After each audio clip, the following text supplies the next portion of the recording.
Good afternoon, everyone. Welcome to the October edition of our monthly Community Engagement Spotlight series. My name is Christine Burke, and I'm a program coordinator in the Office of Community Engagement at MCW. Please note that this session is being recorded, and please be sure that you are muted throughout the presentation. I'd like to begin with a statement from the Office of Community Engagement. We wish to acknowledge the Indigenous people who are past and present stewards of the land on which we pursue our just cause of a healthy community for everybody. We encourage everyone to use the chat bar to share comments or pose questions for our guests at any time. This monthly series features community partners and the important work that they are doing. We highlight their goals, motivations, and accomplishments, and the ways that they have partnered with people and programs at MCW. At this time, I would like to introduce our Senior Associate Dean for Community Engagement, Dr. Stacy Young, who will say a few words about our featured guest. Dr. Young? Thanks, Christine, and welcome everyone. And I just have to say, Ms. Ericka, I really enjoyed the song. I like to be surprised, so I find out the song choice alongside everyone else when the spotlight session starts. So that was a lovely song. Thanks for that selection. So I'm pleased to introduce Ms. Ericka Sinclair, who's the founder of Health Connections, as our featured guest. Ms. Sinclair is the founder and CEO of Health Connections, which is a nonprofit organization offering direct clinical care, wraparound behavioral health, patient health navigation services, and social service referrals for vulnerable populations who experience barriers to accessing care. Health Connections focuses on primary care, HIV treatment and prevention, cancer-related service navigation, and transgender health, as well as other areas. So thank you, Ms. Ericka, for being our featured guest today. I would also like to welcome today's facilitator, Ms. Deborah Nevels. Deborah is the program manager for community outreach and engagement at the Medical College of Wisconsin Cancer Center. Her innovative initiatives for community outreach and community building have impacted populations throughout the country, but her passion remains with promoting health education for those impacted negatively by injustices in all forms. And for those that know Ms. Nevels, she is such a powerhouse in the community, so well known, recognized, and respected. So we really are excited to have you with us as our Spotlight facilitator today. And with that, Deb, I'll turn it over to you. Thank you, Dr. Young, and I do agree. Ericka, that soundtrack, I need the name because that's going to wake me up every morning now. That was powerful. Thank you so much, Dr. Young, and the team at the Office of Community Engagement for inviting us to be in your spotlight today. And it is truly my honor to be able to sit down in the spotlight and talk with my friend, Miss Ericka Sinclair. Lady. Well, from the photos, you don't know a lot of people. You don't do a lot. I know that you just get some rest and relaxation. So I need, for those who don't know you, can you tell us just a little bit about who in the world is Miss Ericka Sinclair? Yes, I'm a woman of many hats, apparently. Yes. I was looking at the pictures like I didn't know who was that. Those pictures. It's like, this is your life. Yeah. Ericka Sinclair, born and raised in Milwaukee, Wisconsin. I had go Rufus King Generals. We gotta shout that out. Graduate of UW-Madison. I got a double degree in Afro-American Studies and microbiology, which is an interesting combination, actually. From UW-Madison, it did. And then UW-Milwaukee, I got my master's in clinical laboratory sciences. And then I have my master's in public health, international public health from Emory University in Atlanta, where I worked at CDC for several years, about 10 years. And then I came back home to Milwaukee and I ran the HIV division department at Milwaukee Health Department. And then I worked at Aurora Healthcare for 5 years in senior management and internal medicine residency program. And then I worked at Milwaukee Health Services for several years before I started Health Connections Incorporated. Awesome. And we've been going for 10 years. 10 years 10 coming years, up. So yes. Yes, so Thank excited. And you've done so much. And I just with Health Connections, we'll get to that because there's lots of stuff. But I didn't realize my bachelor's was in African American history also, but I went to UW Milwaukee. Yes. Okay, Yes. okay, So okay. I Good understand connection. that double degree in trying to get the sciences in. Totally appreciate Yes. it. Yep. Um, so you said you worked in Milwaukee Health Services, which is a community health center, which we're all familiar with, and then you moved over to doing your own thing at Health Connections. How did you Yes. decide to start Health Connections? And can you, for the audience, those who may not know, Dr. Young did an excellent job of telling us what Health Connections is, but it's so much. I always think of it as a clinic on wheels because the first time I was like, Erica's doing what? She's at this church. No, she's over at this church. No, she's over. During COVID, you were everywhere. So how did Absolutely. you get involved and decide to do Health Connections? Yeah. So one of the things that I have, I would say a gift from my grandmother is I see the things that are not working as far as systems are concerned. And I figure out how to, from a community level, figure out what I can do to help fill those gaps. So that comes way back from when she helped start the first Head Start in Milwaukee.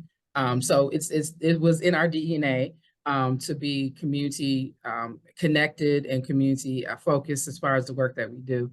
So as I went through my journey that I just mentioned, there were gaps. There were always gaps, and like people didn't get everything they needed. They didn't understand how it worked. And because of that, I saw how people got sick unnecessarily, or they paid a bill that they didn't really have to pay, or they got medical debt that they're like, well, I can't go back to this clinic. So because I owe them money. And being able to have opportunity to tell people like, no, that's actually not how that works. And realizing, well, I'm saying this to this one person, how many other people is this happening with and that are not having a person actually tell them this? So I'm big on workforce development and succession planning and things like that. So I got to a point where I was like, you know what?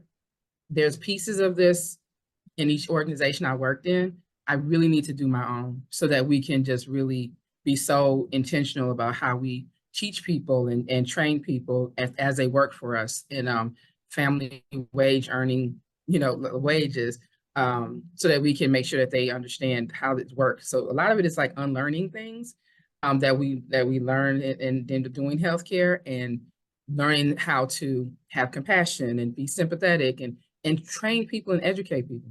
So I just had that inkling, that urge to let's just figure this out and let's help educate people so that they know what they have a right to. People have rights and they don't even know it, and they don't know how to exercise it, and they don't have the agency about themselves to do it. So that's what we do. We help give people the education and the agency. And a lot of the work you did, I know that a lot of the community started hearing was during COVID, and being in that space during COVID. That was, I agree. I totally understand. That was a gap. That was a Mhm. huge gap for our Yeah. communities. So, can you talk a little bit about how you ended up filling that gap? And yes, Dr. Young mentioned education and agency. Yes, that's what we do. So that COVID gap that you saw and how you all, Yes. I don't know if everyone else, and like I said, I'm bringing everybody into the spotlight because you got to know when we saw her doing the work with the churches during COVID, it blew my mind. Yeah, we did. Thank you. What's interesting is when COVID hit, we already were up and running. We were here. We've been here for, at that point, several years, like 6 years or something like that. And when COVID hit, we had grants, we had contracts, we had all these things that were already happening. And we literally had to get, we got permission. And actually they told us before we can even get it together, that to use whatever money we had for this particular thing, everything went to COVID. Like all work plans got erased, everything went to COVID because we're dealing with a pandemic, a global pandemic. And so what happened was because my microbiology, my clinical laboratory sciences, my public health, like it all came together when COVID hit because I knew what was happening. One of my areas of focus at CDC was influenza and HIV. So I kind of knew, how things spread communicably.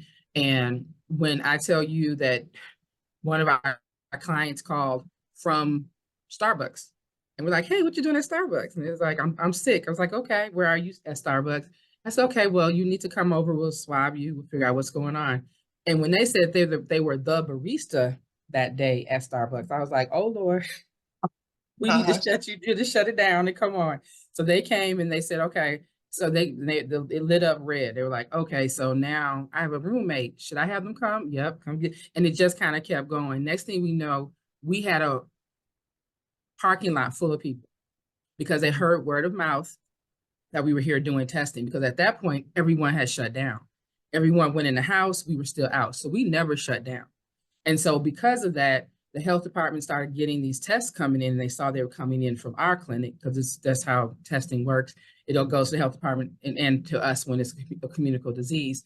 And they were like, hey, do you want to partner? And I was like, sure. So they gave us this big old tent, this drive-through tent. It was like it was like 6 cars could fit in it. And then we had a tent within a tent, and we had heat, because we worked all the time. We worked literally year round. So we had 40 people at one point in time working with us. We worked with Employ Milwaukee. We were showing people, we were like training people on how to do this testing. We were at food pantries. We were at churches, schools, other businesses. And we just kind of connected. We kept connecting to people, because what organizations found and agencies found and foundations found out is that they're not as close to their community as they think they are. They're not on the ground. So we were on the ground. We were outside and on the ground that whole time. So we kept getting contacted by people, say, hey, how can we help? What can we do? So out of that, we got a freezer, a deep freezer, which is great, like the ultra freeze, so that we can hold all this vaccine. So we became a hub for other community organizations that were also doing vaccinations, but could not afford the freezer. So we became a hub for them, where we would take their orders and we would just hold them here, so that when they needed them, they could just come and get them from us. So it just kept growing. The collaborations kept coming. We got with Micah, we got with Souls to the Polls, who's still one of our big partners now. And that's how we got connected to all the churches. And so we started talking about voting and vaccines, and they stayed together. And of course, at that time, vaccines were more important and more urgent at that time, except when we got to the 2020, elections. And then we had to really kind of flip the conversation into that as well. So we've always been voting in vaccines, and we're doing that right now today, voting in vaccines. And we just use each other's networks to help move the messages. And so that's just how we kept growing, and we're still doing it. In fact, right now, we're at a senior dining site from Milwaukee County, doing vaccines there. And then tonight we'll be at another location, and sometimes we're up to 2 or 3 locations in a day, let alone, a week is probably about 10, 12. And we're still going at the same rate that we did during the height of the pandemic in the beginning. Wow. Wow. Okay. Anybody else tired? Just knowing. Working during COVID, that had to be hard, but you have that, like you said, that clinical and the microbiology and that whole background, and your public health, of course. Yep. And I think that's one of the reasons why you are such a phenomenal partner, and your knowledge of the community for the medical college and so many of our projects. Can you tell us a little bit about what it's like to partner with MCW? And just because I'm here and Dr. Stacy's here, doesn't mean you have to be nice. You can tell All people. right.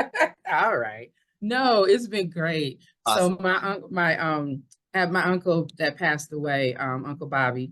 Some people know him as Pastor Sinclair at Community of Grace. He was a partner of MCW, Medical College Council, with Dr. Stoley.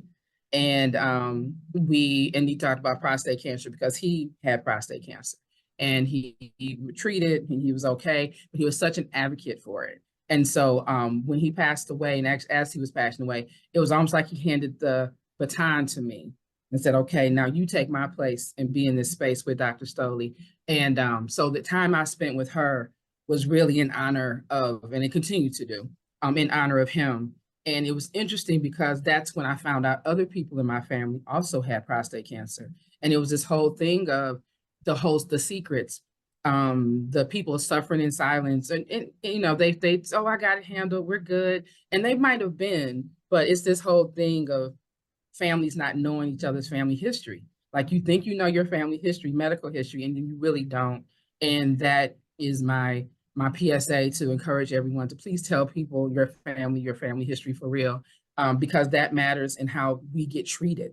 And so we have to be able to have these conversations in a very open and honest way. And it's not like your business in that sense. It is your duty as someone who is a part of our family, in part of keeping us healthy together, you have to tell this, you have to tell it. So that's one way. And then of course I'm working with you and Ambrose, and full disclosure is my cousin.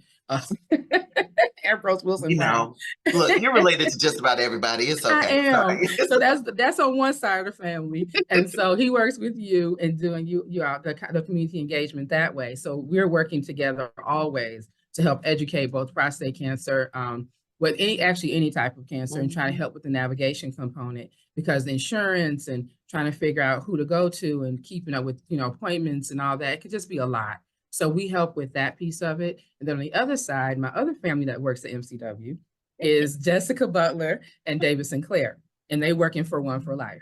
So when I say we're committed to the community, like we are, in ways that are just useful and helpful, and that comes from our DNA. We just grew up that way, and so that's kind of, I believe that's why we treat the community the way we do, and things that we do, because we see them as family. And what would you do for your family is what you would do for the community that we serve. And it's that valuable knowledge, those nuggets of knowledge that you have about how to treat the community. And yes, I do remember Pastor Sinclair. He was, and to me still is, a phenomenal force, because we all are still doing work based upon his pushing, his urging, and his love for his community. So yeah, I can still remember sitting down talking to him and him fussing. But that's okay. Always. Yep. Always fun. Always We ain't fun. doing enough. Exactly. It's like, We're but not Mr. doing Why enough. can't you? And I was like, it's not my job, but it's okay. It's all right. This, part of this, in partnering with the medical college, I want to do this two ways. One, what have you learned about what it takes to be an effective partner for the medical college? And then I have a follow-up to that for us to learn from. Oh, okay. So what I learned is that there are so many options, so many opportunities. They're almost endless. So what we have to do is really ask the question, and I tend to ask you mostly a question, like, I'm trying to do this, well, who can I talk to? And try to figure it out. But there's so many opportunities. And when we get in, and people, you all look out for us in with Health Connections, with Milwaukee Black Grassroots Network for Health Equity, which is the other organization I run, which does health equity policy work, and Milwaukee Wellness Collective. You all look out for us and figure out how you can put us into the mix with other people. And that's not what always happens. That usually doesn't happen. And so there's no sense of, I don't ever feel a sense of competition. It's more community. It's more collaboration. It's how can we help you? So as someone that does serve others, it's often not, it's unusual to be served. And so we appreciate that kind of relationship coming from MCW, because we feel like we're a part of the family already. We are in a lot of ways, and that you all are looking out for us and making sure that we have what we need to continue to work in the community that we need to do. And so that strengthens that connection to the community, and allows us to strengthen our connection to the community, and you with us and them, and everybody wins at the end of the day. So I appreciate that about working with you all. And that's great for partners that we have that are on the line. I see Ms. Banks and Dr. Greer and others from the community that we love to partner with and love to see them come in. But for now, to flip it, for those of us on the line who are joining you in the spotlight, who are from the medical college, what can we do to be a more effective partner? I felt like I had to break into the space, if I can say it like that. Yes, you can. You most definitely can. I had to, like, Uncle Bobby gave me an in. If I didn't have that, I'm not sure if I would be in. And I don't know what that looks like. Okay. But that's like the thing. Like, if there's a way for us to have an easier pathway to get in. It's one of those, I know who somebody to get in, and it's like, oh, that's it. Yep. And David Sinclair says, "Hey, cuz, there's always Hey, one. There's cuz. always one." It's always. And Always. he is the one. He is the one. Okay, goodness. He's that cousin we're gonna invite to the barbecue, but watch. But it's okay. It's okay. Exactly. That's a really good point. It is, the medical college does seem, we are huge. And we have a lot of individuals asking a lot of questions about the community, but we do have to make different ways for the community to be able to come in. And I think through the Office of Community Engagement with which you're connected to with Stacy and Sarah O'Connor and others, and Jai and the rest, and Jessica who are on, that's one way that you can easily come in. And thanks, Samantha. She said you're wonderful. Oh, David works for us too. Lord Father. Yes. Okay. Yes. That's scary. Okay, Dave. You're not on the floor, are you? Okay, there, never mind. We all right. But I yeah, agree. so it's good for us to hear it and us to know. And there's so many opportunities in the community. So we've got to, I think with the Thrive On building, that's gonna open up a lot of opportunities. Yes. Yes, yes. Where I'm sitting right now today, which I love. But I think that's opened up a lot of opportunities. So we need to really leverage this space and the opportunity to open up for the community to learn more about what we're doing. Absolutely. Yeah, Absolutely. like you said, if it wasn't for Pastor Sinclair, oh, I don't want to even think about it. But yes, now we got you. This is perfect. This is perfect. Full So circle. yeah, exactly. It is small walkie, as I say, small walkie. Absolutely. So how can, and Deborah Gillespie says that you are a leader servant, a blessed quality that many are blessed by. Oh my. Look at that. Oh, thank you, Miss Deborah. Oh, Yay. these are my So people. I love y'all. I know, I love family. I love family, by blood or otherwise, love Right. family. So again, I want you to turn it back to those who are joining us in the spotlight who want to engage with community. What are some tips, tricks of the trade, things we need to know if we are going to build that relationship in community? Oh yeah. So one, if you know who the person is that everybody else listens to, you should get with that person. Because that's your golden person right there.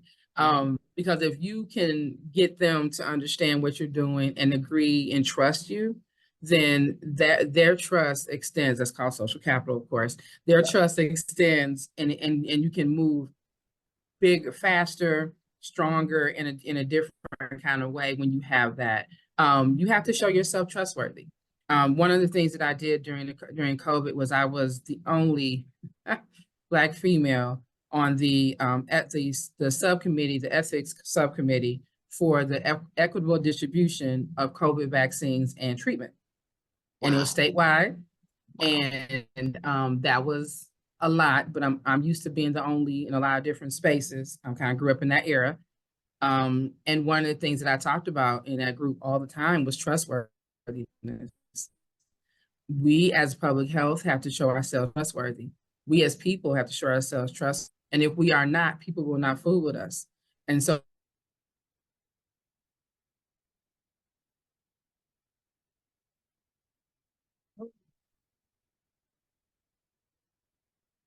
for me, being a community clinic, community focused clinic,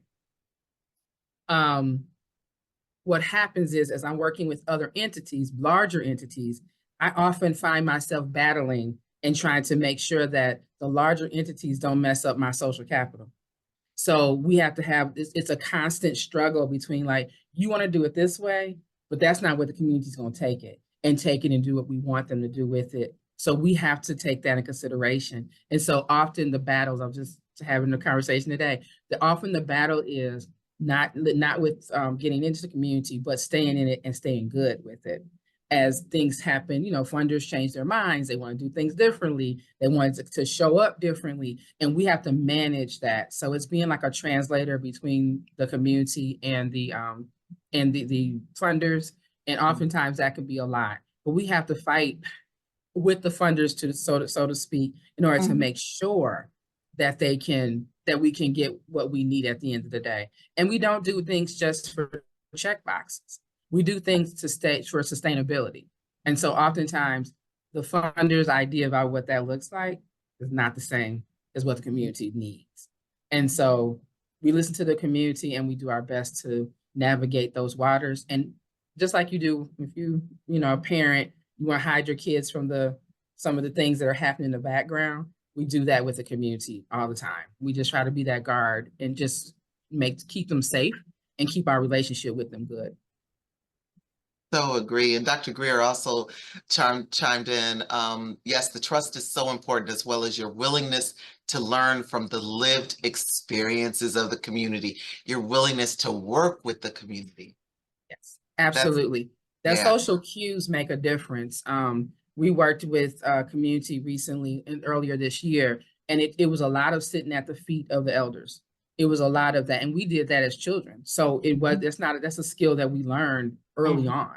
But you sit at the feet of the elders and you just listen and you understand and you ask questions. And while you're doing that, you're creating a plan as to how this is going to work. And so so oftentimes you do have to take that time to do research. And you can do research, looking things up and seeing what got published. But a lot of the work that we do are not things that are published yet. And I'm saying yet because I plan on getting connected with somebody at MCW that's going to work with me on this, because there's things that we're doing that need to be published, because there's there's lessons to be learned from this that are not in any books. We've looked, I promise you, they're not there. Yep. And I can tell you, so the people in the spotlight with us from MCW are just writing this down. Okay, so Ericka wants to publish. If you want to bring that up, we got ways. And Ericka, let's not be fooled. You have data. You have the evidence. Oh yeah. You have a lot. You have 10 years of evidence. And the evidence is not only about how your clinic works, but you have evidence based upon COVID. You have evidence on working with church groups. I mean, if anybody's out there who's hearing any of the cues, I'm telling you, there's Ericka has the data and the information. Dr. Young says, great point. So many of us learn from elders and their wisdom. Yeah. Yeah. As Dr. Underwood says, come around when you don't want nothing. Or her father tells her that, but she's passed that on to me, come around when you don't want anything. So I come around to set up the picnic tables, get the folding chairs put in line, serve the food and hold the babies. And before I ask for anything, I'm like, what can I do? What can I do? Absolutely. And I've learned that from you, Dr. Underwood, Dr. Greer, Ms. Banks, all of our community who's here. So learn that definitely. I know the work you do, and you've mentioned this a little bit, you've gotten grants. It doesn't come for free. You have a team. Okay, so let's break this down for folks. Health Connections has a staff of how many? 8. 80. 8. Oh, 8. Okay, I was like, 8? Good. No, like 8, like less than 10. 8. Okay, less than 10. You hear this, people? Less than 10. 8 staff persons. And today they're in 2 or 3 different directions. Plus Two different directions. Two different directions. Okay. Yes. And then you have the grassroots organization, which is your policy and advocacy organization. And that's how many people? 3. 3. Okay. 2.5 really, because we have an intern. Okay. But okay. So, and then there was another one you mentioned, which I'm sorry. Yeah, the Milwaukee Wellness Collective. Wellness Collective. And how many is that? That's 3 people. And are we doubling people with any of this? We are. We are. I knew you were. I'm one of them. Thank you. Add a little water to make that meal go a little bit further. That's how that goes. Yeah. Look. So none of this is free. No. And thank you, Ms. Jasmine. Yes, this is a wonderful conversation. I'm having fun with this. So talking to my friend.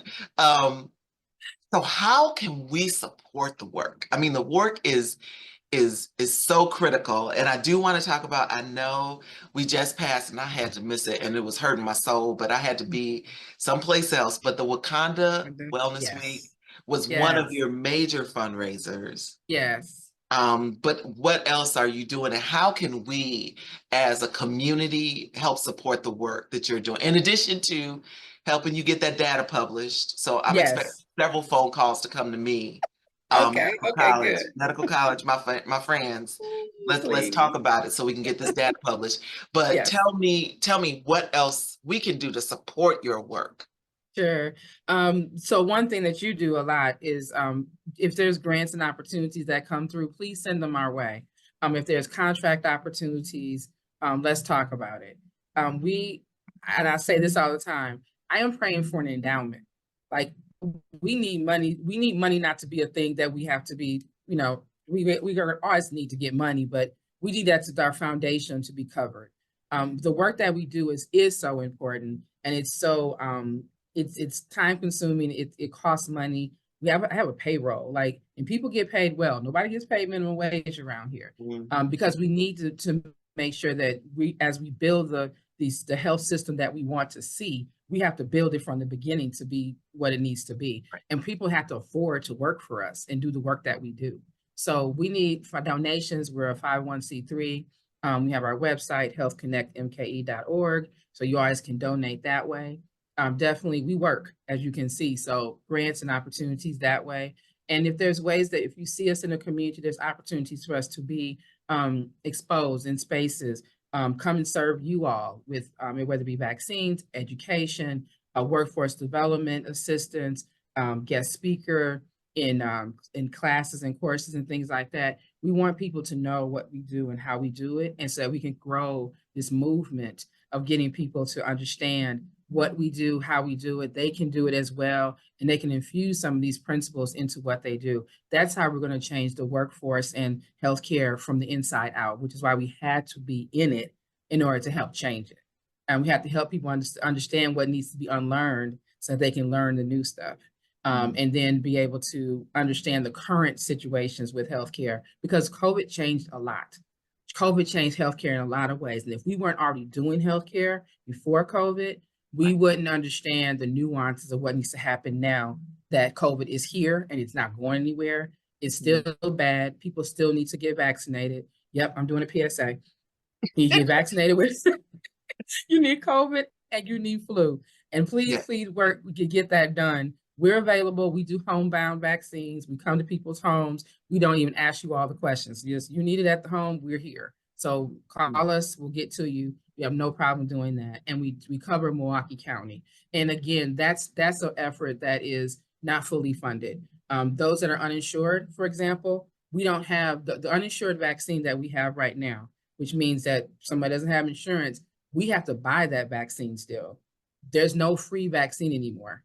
So we have to buy that vaccine, and we have, in order for us to give it to people, Souls to the Polls and Pastors United actually purchased some vaccine on our behalf in order for us to be able to give those doses. Those are small nonprofits. They are smaller than us. And they did what they could do. So I know other people can help us make sure that we can get people that are uninsured vaccinated. They need it just as bad as somebody that's insured. So as soon as they commercialized COVID vaccines, we knew immediately there's an equity right there, automatically inequitable. And so what are we going to do? So our goal and our through line is healthcare access and health equity for everyone. And we intentionally chose to work with transgender and LGBTQ plus HIV positive persons and people that traditionally have problems getting through navigating the healthcare system, because we want to advocate, and we could advocate for those populations. Everybody wins if we can figure those things out. So those are principles that we learned, and that's what we're trying to do. So if you can help us just get us in spaces where we can have these conversations with the decision makers. I would love to have a conversation with Dr. Raymond, for example. So we can talk about how we can get we have Dr. Young on the line, who I think knows. Well, Dr. Young too. Dr. Young, can you kind of work that out? That'd be great, because there's things where the specialists, please do, because MCW has and Frederick, I should say, has a lot of specialists that we need access to.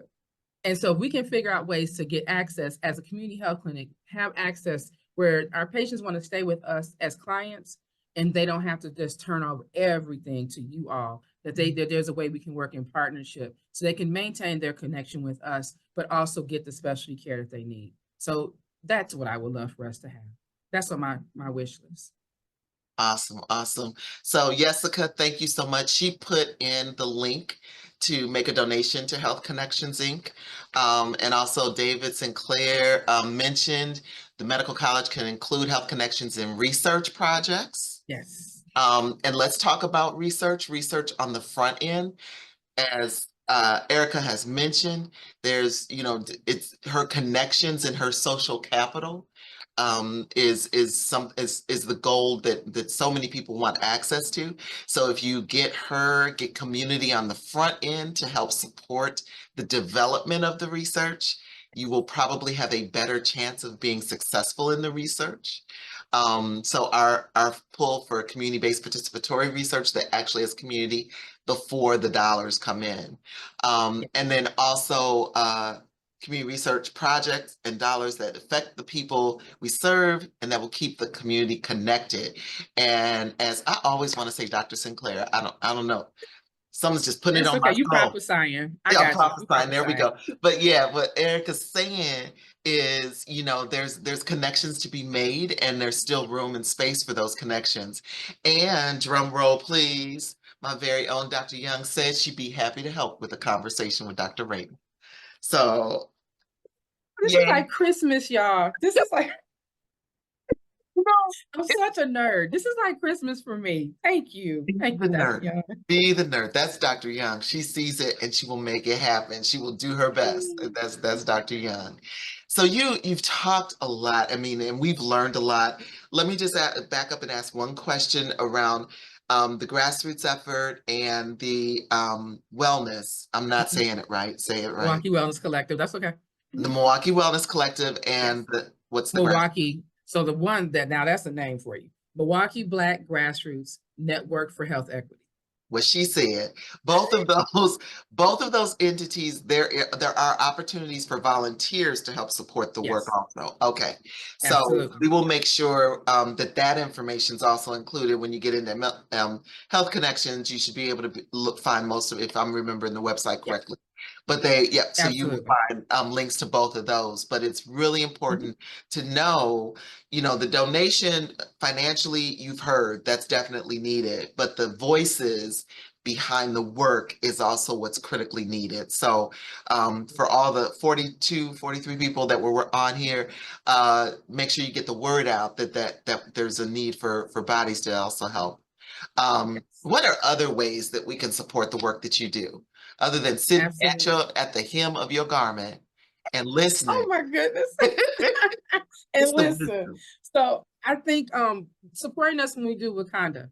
Wakanda Wellness Week, and we probably going to rebrand it because I have somebody in the background that's helping us out with that. We have our 10-year anniversary coming up for Health Connections this 2025. So we look for be on the outlook, looking out for some exciting things that we're going to be doing, opportunities for people to donate and help us, and hope we can get some matching fund situation happening. Like, we're really wanting to make it the 10-year significant that it is, the significance that it is. So Wakanda Wellness Week, we had 7. So initially, the first year we did it 7 days in a row, where we actually did 7 events, major events in 7 days. Anyone that's ever done any event, community level, you already know, we almost died. We were like, what did we do? We set ourselves up to something crazy, but it was beautiful. Every day was like another beauty, because different people came out from different parts of the community and connected with us. And it was amazing. We were definitely exhausted afterwards. So we decided that we were going to do 7 events a year instead of 7 events in a day in 1 week. And so that's how we connected and continue to have it be the Wakanda Wellness Week. But our goal in Wakanda Wellness Week is to bring together at Health Connections, Black Grassroots, Milwaukee Wellness Collective, and we do community level engagement around different topics that impact our community, but we do it in culturally appropriate ways. So that first year was when Black Panther Wakanda Forever came out. And we know that Chadwick Boseman passed away from colorectal cancer at a very young age. And that was, and I say this when I speak of this, is that he was playing his strongest role ever while he was literally dying in the background, and we didn't know that. And so the fact that he stood, and so he literally did that for the culture, like literally, there's no doubt about it. And so the legacy that he left was one of community, of taking care of each other, of providing what we could for each other. And that's what we grew up in. So putting those things together, coming up with Wakanda, and it's creating the Wakanda that we want to see.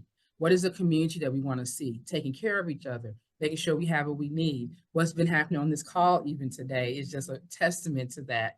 And that's what we want to have infused in everybody's interaction across all boards, across all fronts. And so what can we do? Create that community. So we had a opening for the movie screening. We had purple carpets and people with we had backdrops and popcorn, of course.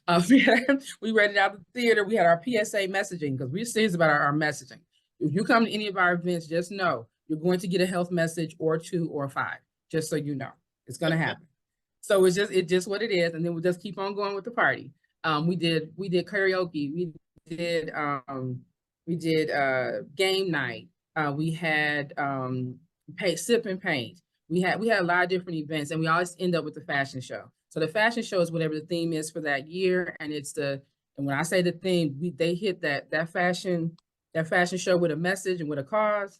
It's amazing. So yep, that's one of our fundraisers, and we come out and we did it at Milwaukee County Historical Society for the last 2 years.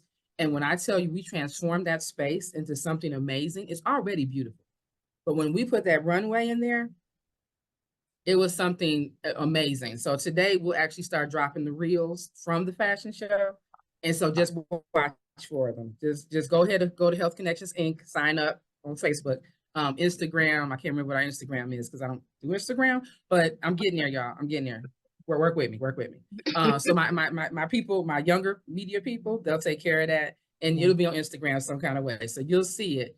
Make sure you share it and make sure you become a part of that, because Wakanda is such a beautiful community that we're creating, and we are going national with it as well. So we want this to happen in Milwaukee. We need it to happen to Milwaukee. And as we're going through elections and things like that, we can create that regardless of the election results. We still need to be working on Wakanda. We still need to be working as a community, no matter what. So, but early voting started yesterday. Yes, I have to put that out there too. Yes, it did. Yes, it did. Yes, and it goes until November 3rd. There so you go. Please Shameless go plug. anywhere. All of the sites, you can go anywhere you want to. Just have your ID. Be ready to pack your patience. Use your Midwest nice, and let's go. Let's get voting. Thank you. So Dominique had to jump off, but she wanted to thank you for the work you do. And she's looking forward to continue to follow the work of your team. But I'm going to encourage everyone on the call, let's not just follow, let's do. Let's get involved. Let's hit up Health Connections and find out what we can do. All of my researchers in the room, come on with it. All of the staff of researchers, come on with it. Simona, I apologize. Yes. Simona. That's it. She said, join the Wakanda movement. Come on now, come through. And then again, Jessica, once again, you can count on her. She's popped in where you can contact. So contact Health Connection. So thank you so much for the people on the back end. If there's any questions, as you can see, I am paying a little bit of attention to the chat. But I just want to make sure if there's any nuggets, anything else that you want to get in and that you think we definitely want to know and need to know. I did want to step back, apologies, for your Wakanda Wellness, for your Wakanda Week. You had an author. Yes. Yes, that I also missed. I'm gonna come by and get my book. I am. Yes, I was gonna say your book is sitting right here, ma'am. I'm looking right at it. Dr. Joy DeGroot, who wrote Post-Traumatic Slave Syndrome, America's Legacy of Enduring Injury and Healing. And if you've never read this book, you should, first of all. If you've never heard her speak, she's on YouTube and things like that. So please find her and listen to her. And it's DeGruy is how you say it. Her name is written. That's how you spell it. When I tell you the words that she came and she spent the whole day, it was part of our Wakanda in Actions Cultural Healing Summit.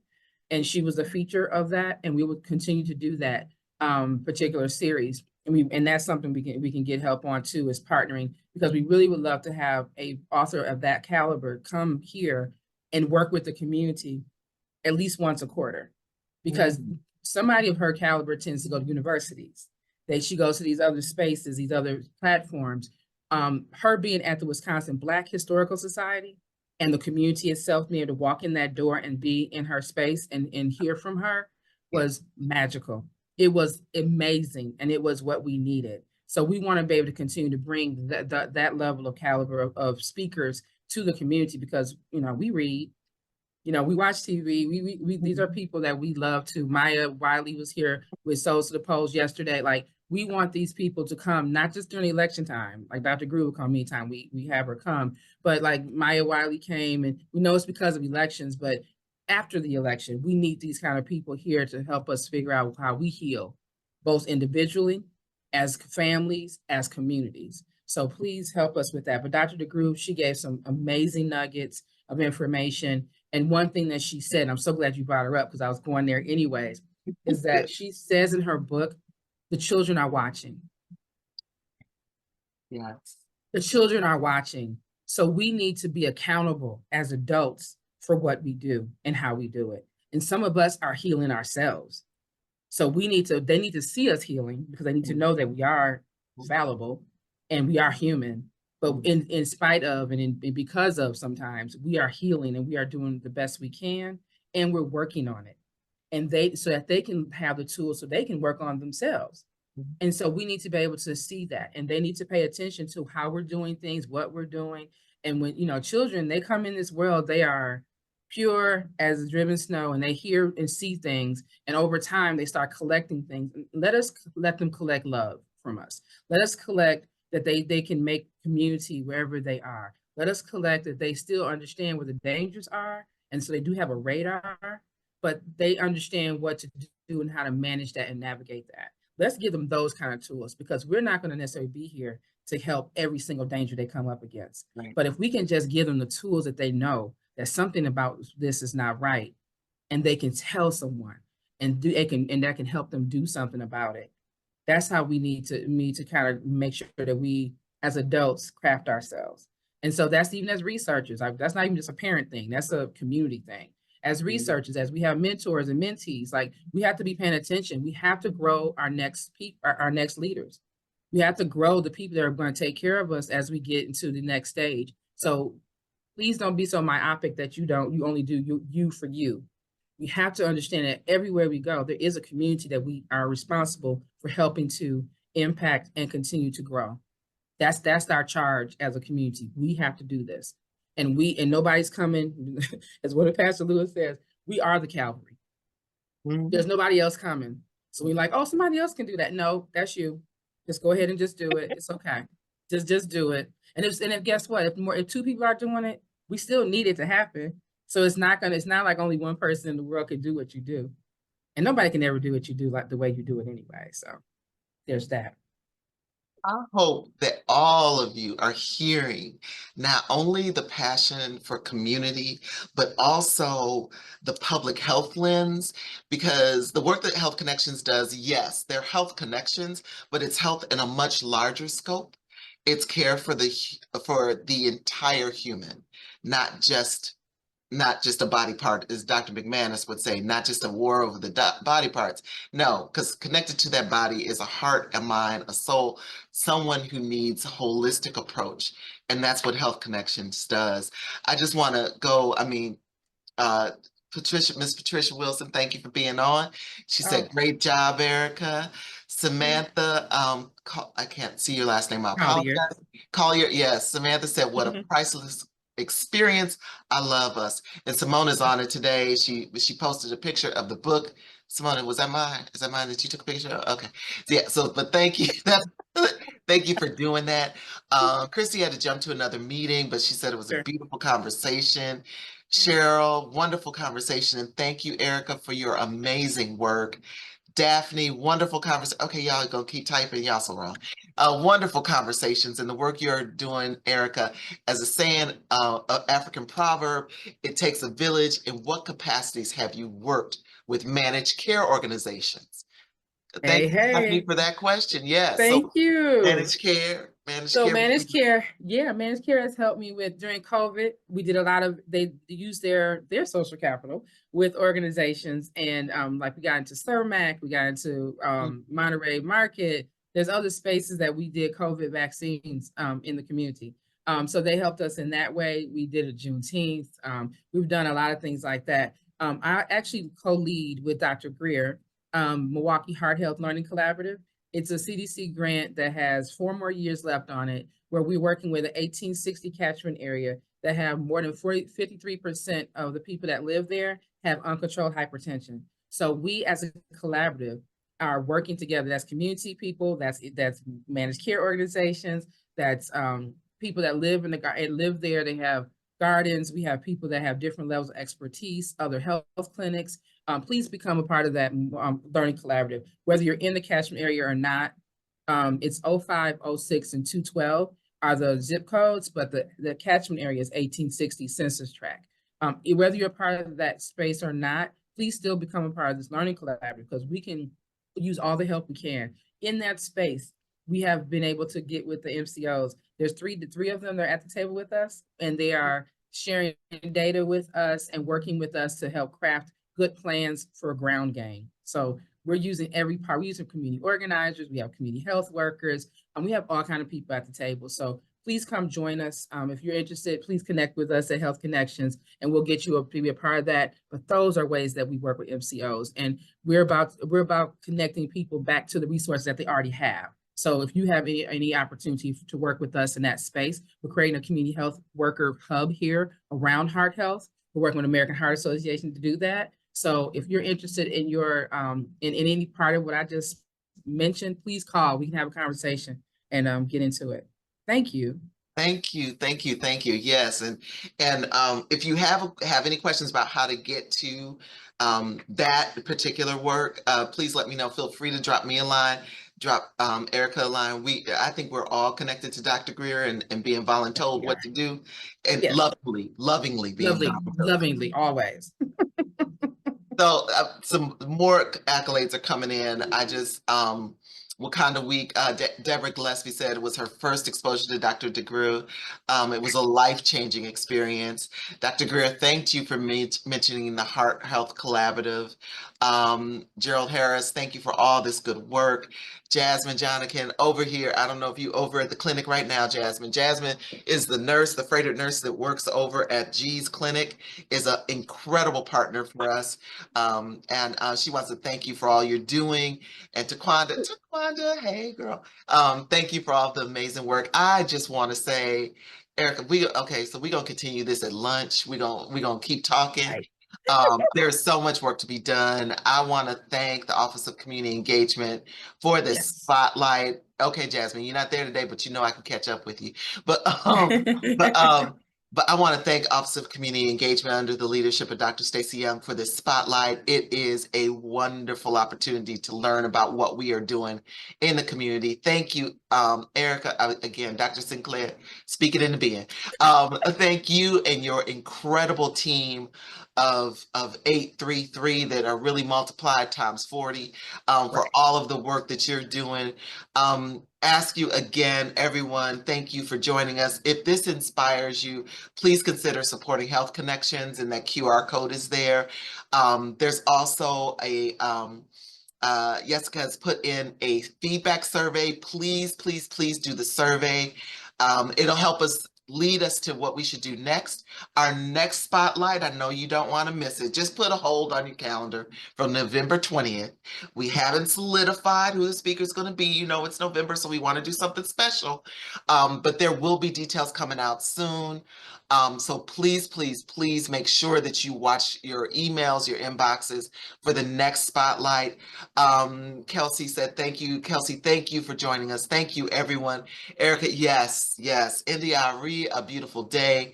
That should be our going out. Love it, love it, love it. Everyone, thank you so, so much for sitting in the spotlight with us. We have enjoyed it. We look forward to talking to you again. And thank you again, Office of Community Engagement. We appreciate you. Have a blessed week, everyone.